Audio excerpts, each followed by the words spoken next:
Hello, the Blasted Lands. Let's find out how good this zone is for leveling your character. If you're looking for specific info only, look for timestamps in the video description below. And by specific info, I mean the zone's rating score, statistics like how long it took me to complete the Blasted Lands, how much XP is the zone worth, etc. Graphs to show you how the zone scales with your level, the pros and cons, and more, precisely in the same order. This following review is set from Alliance perspective. Because I have leveled through the zone myself, all the information is fresh and legit.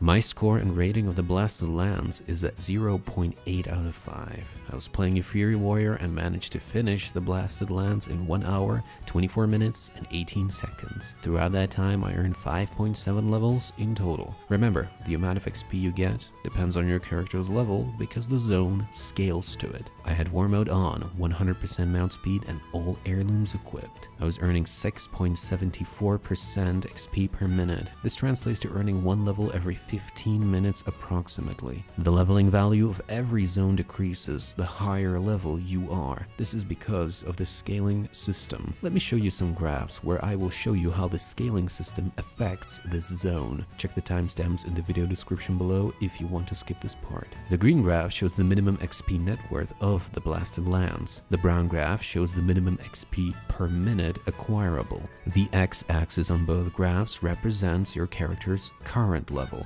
Realistically, however, your values should always be higher because the values in both graphs are derived from quest hand-ins only. As you can see in my example, the Blasted Lands earned me 5.7 levels, which is 42% more than what the green graph shows. I had 6.74% XP per minute, which is also 42% more than what the brown graph shows. Okay, now let's move on to the advantages and the disadvantages of this zone. There are 14 rare mobs here within close proximity to your quests. Unfortunately, most of them have very long respawn times. Quest progression in the zone is fairly linear. Completing the zone takes quite a while. On paper, the XP per minute gain is the worst out of all the Alliance quest zones in the Eastern Kingdoms. But the fact is, it's slightly compensated for by the large number of mobs you have to kill. And then again, the more mobs you have to kill, the more time you have to spend here. Lastly, the amount of attainable levels here is average. One can easily notice while leveling here that it takes quite some time to spend traveling across the zone while questing. Not good. Now let's talk about how to use your Hearthstone here to its maximum potential. One moment where I recommend using it is after completing the requirements for a quest called